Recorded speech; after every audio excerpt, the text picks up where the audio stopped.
Hey, you guys. Yeah, I'm struggling with the filming. The actual camera work. It's nuts. I'm not used to it, so please bear with me. I wanted to do a couple of unboxings because I've been waiting. I mean, I've been literally so busy that I haven't had time to open. I've got 1, 2, 3. Well, I got fuel filters for the McCulloughs today. I've got axe handles that I haven't opened.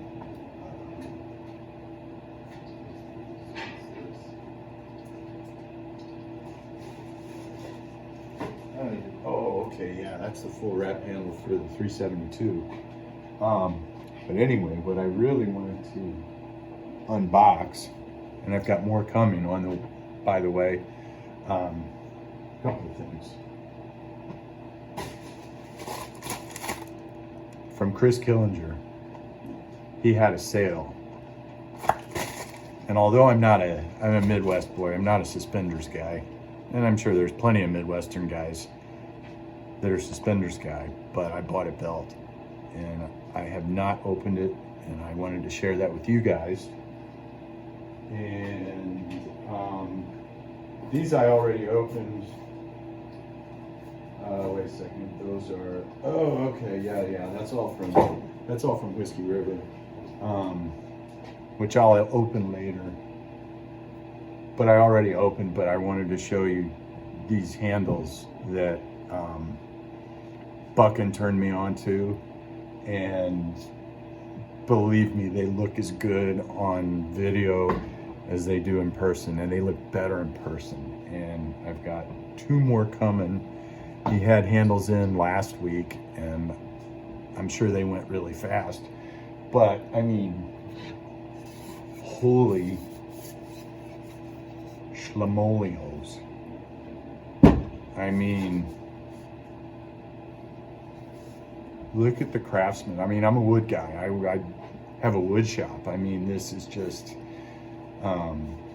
incredible what these guys, these Amish folks do with these handles. Super proud to own a couple. Don't even know what axe head I'm going to put it on. It's going to have to be special. And then I got 2 of those, and then I ordered a cruiser length red elm. And I mean, this is so light. I mean, it's lighter than Douglas fir. And so I don't even know what axe head I'm going to put on that. But I mean, look at the quality. I mean, if you're an axe nut like I am, I mean, wow. And I'm getting into making my own handles, inspired by my grandfather's axe, which is somewhere up there, which I don't have a stool to get to. But yeah, what got me into axes was my grandfather's axe. I inherited that, and I just started watching videos and on hanging axes and handles, and you know, you do the YouTube thing, and you know, it at that point in time, YouTube was just like TV, so it was like, oh, I'll watch this guy, and then, you know, then I'll watch this guy and watch this guy, and then I ran into a dude named Liam Hoffman, who is a blacksmith. Liam Hoffman Blacksmithing, and I watched him for a good 6 months and watched him just manhandle a piece of hickory with a draw knife, and basically watch him rough out and fit a single bit hatchet head in like less than 15 minutes. I mean, and don't get me wrong, his eyes, his ability to see the center of something while he's carving it, and of course he's done thousands. He's been in business for several years, and his hatchets and his knife work is just outstanding. It's definitely worth a trip to Liam Hoffman's YouTube channel. Although I don't think he's posting much anymore. I think he's more into Instagram, since he moved into his large shop that he's just filled with all kinds of industrial equipment, which I'm super jealous of, because it's just amazing what he started from. He was working in an outbuilding on his property, a little old outbuilding where he had a helper, and it was like a galley kitchen, and he had his pneumatic press and the forge, and you know, it's cool. It's worth looking at, you know. So anyway, Liam Hoffman Blacksmithing. So that's where I got into hafting, as far as having a notion that there's a right way to put a hammer and an axe head on a handle. And then let's see, where did I go? I can't remember. That's great. I can't remember. Like I said yesterday, there's going to be a lot of that. So things evolved. Oh, I know where it was. There's two sites that I want to discuss. One was Mr. Chickadee, who his wife and him basically live in the woods. They are off grid, and he's built their house and their barn and their workshop all by hand, not a power saw. You know, I think he may, you know, they obviously have computers and that stuff, but every timber in his workshop and house and barn and everything was hand hewn. And I mean, it's amazing. I mean, and he doesn't do much talking. He just does a lot of doing. And so that got me thinking. And watching him swing his axe and all of that.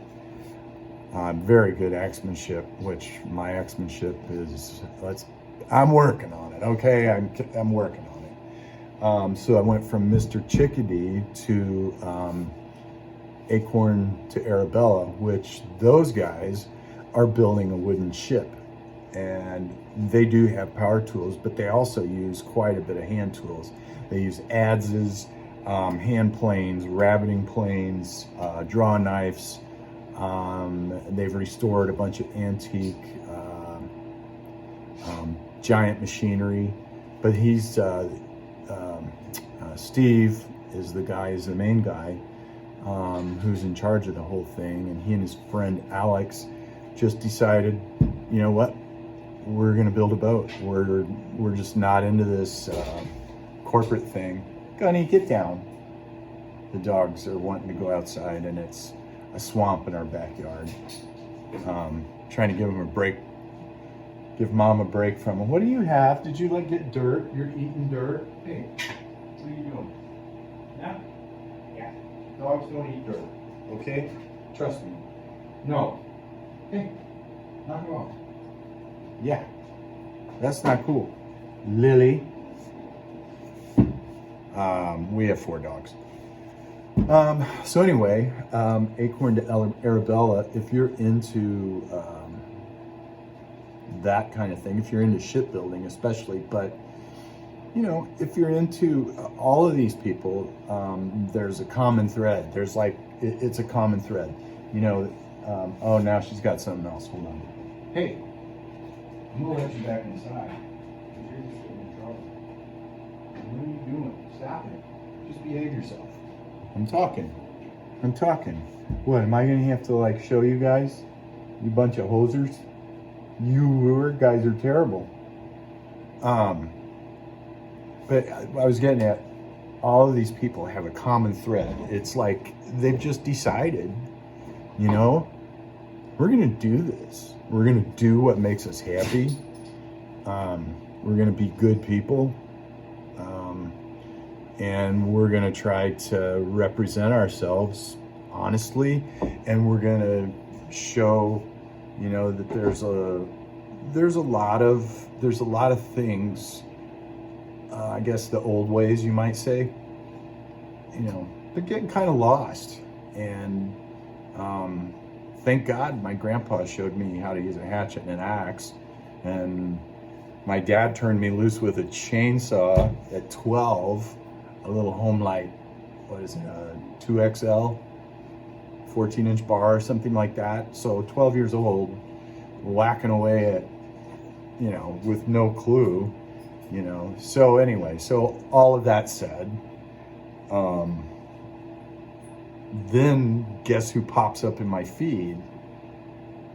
Bucking Billy Ray. You popped up in my feed, you did. And now what you eating now, huh? Toots, what are you eating? Stop it. You're eating my sandpaper now? What you doing? Stop it. Yeah, stop. Anyway, so, you know, that was really, bucking, I tell you what. It took about a week. And, well, actually it took maybe a little less than that. What it took was the drum set, actually. Because I have a drum set in my office at my shop. And, hold on a second. You can stop that anytime. That'd be great. I will get this blue tape up. So yeah, it's like, I was like, he has a Ludwig set, and he plays while he's working. I do too. And he loves Ludwigs, and I do too. And then you take out the harmonica and blow some like incredible Chicago blues type of harp, you know. And I'm a music head. I've been playing music forever. So anyway, there was just a lot of common ground there. And then I started getting into the videos, and this was last year, man, I want to say midsummer.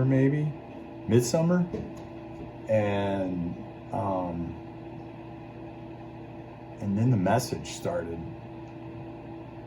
creeping in, and it was like, wow. And so then I made a promise to myself. I was like, well, you know, I've got all these hobbies and all of these big time interests. I'm gonna keep it at axes. And no power saws. No, I'm not gonna get into power saws. I have a Farm Boss 029, and I have an 017, a little one, Steels, and that's enough. I need to collect axe. Because I was already collecting axe heads by that time before I saw bucking, so I already had like, 20 axe heads hanging around and getting weird looks from my wife. But I'm like, hey, cheaper than guitars. Remember that, cheaper than guitars, cheaper than a Les Paul, a custom shop Les Paul. So anyway, then so now there's like 2 McCullochs with 1 on the way, and a Husky 372. Because when I buy a tool, I don't screw around with a chintzy tool.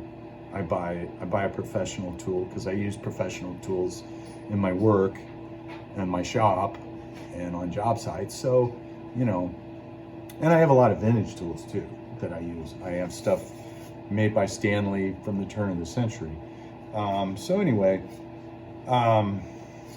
without further ado, I kind of got out of kilter there. I really, these Amish handles, I can appreciate these handles on a lot of different levels,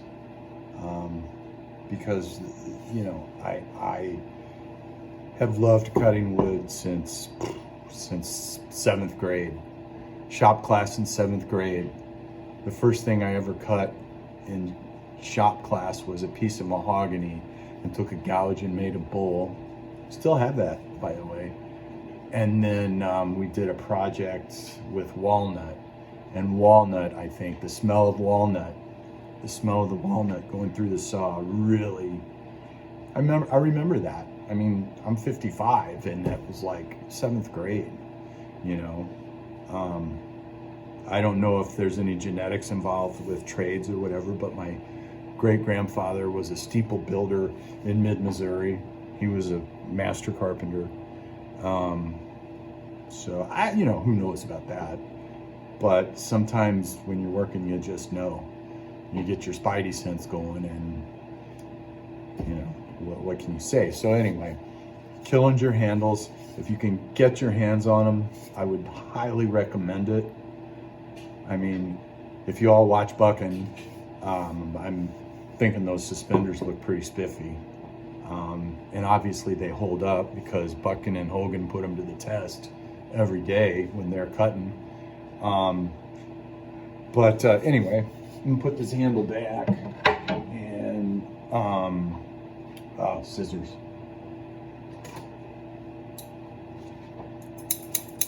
Real scissors, sharpen with a hand file, and they're deadly. Okay, so this, whoa, I like that packing tape, Chris. I really do. You know, I like supporting local. I like supporting American products. And Chris is a really accessible guy. And if you email him, he'll email you back. That's another thing I like about you, Buck. And you honestly do try. And I think if you watch Bucking for any length of time, you know how busy he is. But, you know, for the most part, he's returned my emails. Granted, it might be a sentence, but it's like, hey, you know, that kind of stuff matters to me, you know? And sometimes you just want to thank somebody for helping your life along, you know? It's like, it's easy to get in a rut, and, you know, you look at your iPad and you play a game or you do this and that. And very rare is it somebody that motivates you to do. It's like, they're like, you know, you see something and you get involved in their thing, and you're like, you know what, this has changed me. This has made me better. I need to keep going along this path and seeing where it leads, and pursuing good things.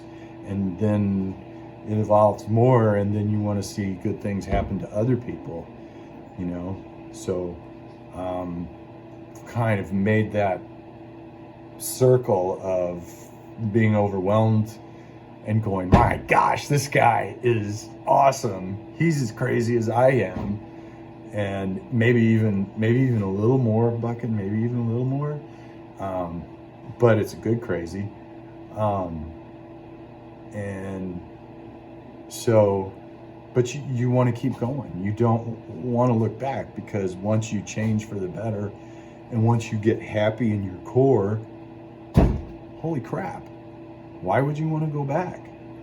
A big thing in my life, and that I have to thank Bucking for, and yeah, I think you have to thank the people that help you. So for a while, my videos are going to be hashtag Bucking Billy Ray experience, because dude, I owe you a lot of gratitude. I really do. And you know, hoping someday we'll have Bucking stock and we can all sit around and drink sarsaparilla and talk and have a good time. It's not possible now, but I mean, the people that I've met through you, Chris Killinger, Bellhopper. I haven't met Harvey that much. I've chatted with him a little bit, but Bellhopper is on the case of making some wraparound 1010 handles. Nick Pixel, it's just everybody. And Chris Treefella, that guy, I tell you what, that guy's a brother from another. It's just like we've never met, but he's been supportive, and it's just been great. It's just been great, especially in a time where things are unsure. But I want to get back to, the aha moments after watching you for maybe 4 or 5 months. And I've always had my own business, a carpentry and joinery business. But I had a solid gig with as an independent contractor laying flooring for a fella here in town that I've known for a long time, and he runs a painting and decorating center and sells flooring, and I was doing all the wood floors and stuff. And I did it for 7 years, and it got rough, and I wasn't happy. And so I guess, and then I want to show you the Killinger thing, kind of jumping all over the place, which is kind of how I roll. But I made the decision. I had a job. My last job was at the end of the summer, and thank God I had you, Buckin. Thank God.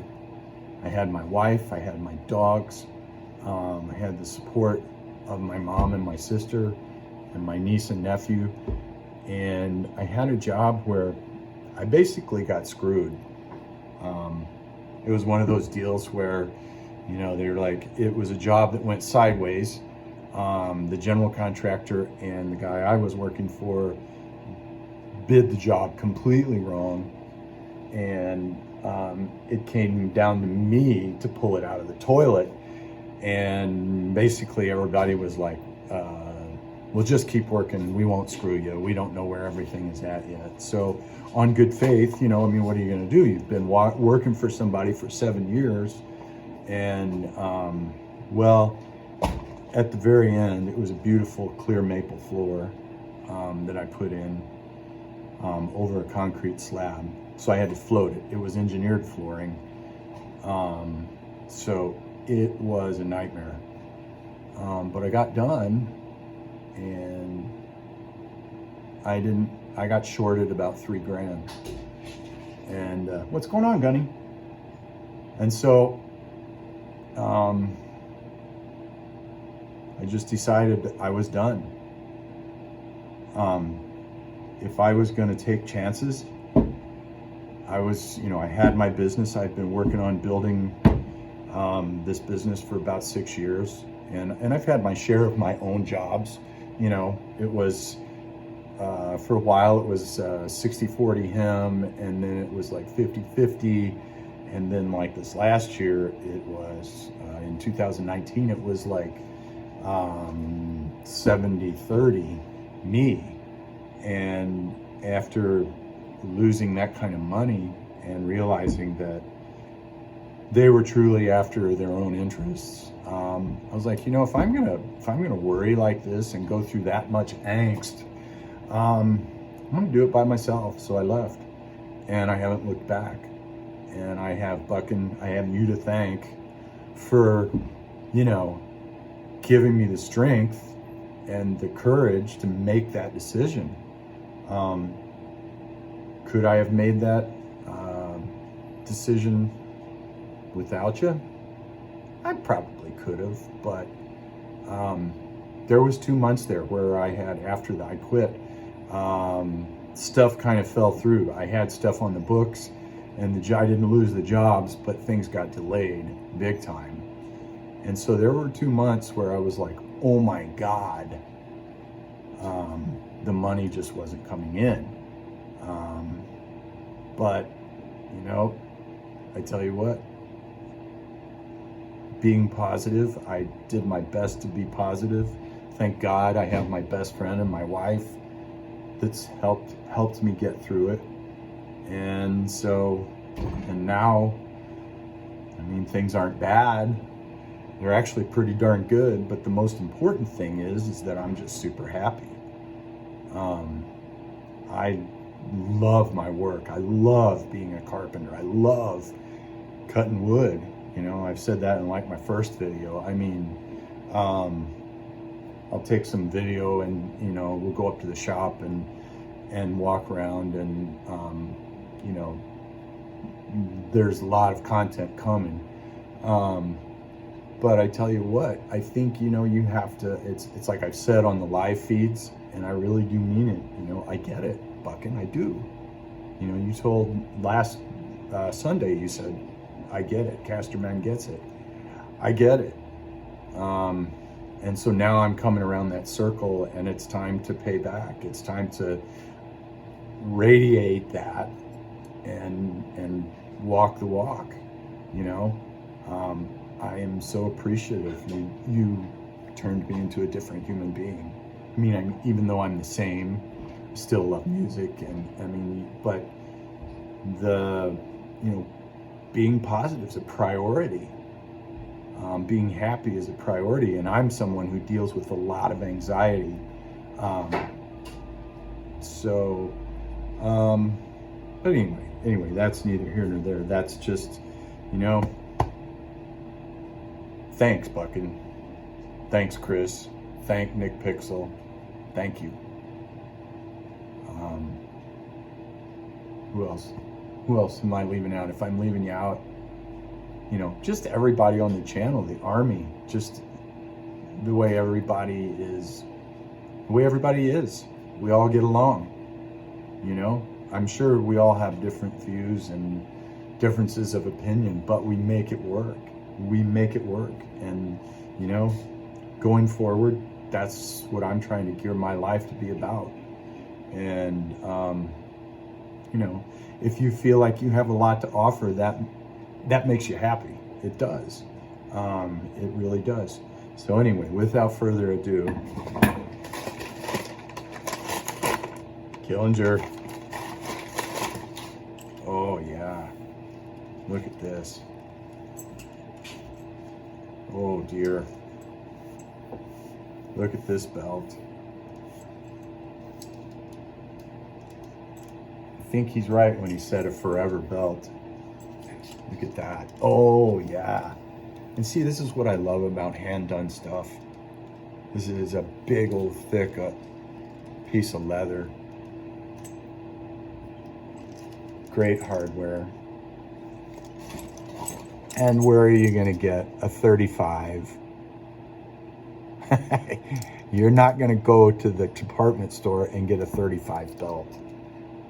And it's got his stamp, the tradesman stamp. I love it. I love it. I love people that make things. I will wear this. I can't decide though, because I've got my everyday, and I don't want to trash it, you know, but I don't really go anywhere. And especially now, I don't really go anywhere, so we'll have to figure that out. But hey honey, how are you? Oh, you still eating dirt? I will cherish this. And I cherish the handles. I just don't know what's going on them yet. This one, this is going on something though. Buckin', you'll like this. This one, look at that profile. This one is pushing 5 pounds. This is a monster. And then that Viking axe that I posted last night, that one is a retirement present for a carpenter buddy of mine. He's retiring after, good Lord, 50 years in the Carpenters Union. I'm making him a retirement axe. So anyway, that's all I have really. I have one question though for you, Buckin'. I do, and it's a conundrum. I got this axe head, and the shape is really killer. It's awesome. The problem is the eye.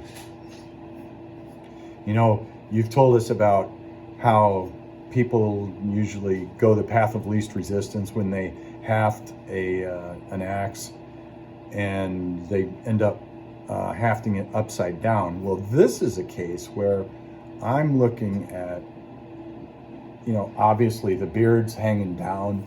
The big hole is on the bottom. This is obviously the right way it's supposed to be hung. And the small hole is on the top. Big hole, small hole. So the only thing I can really think of is the, what's the tool that blacksmiths use? The blah, blah, blah, blah. You know, the thing that makes the eye. I can't remember the name of it. There's a specific name for it. And it's a little cattywampus. It's not very symmetrical. And I want to hang this. Would you hang it upside down? Because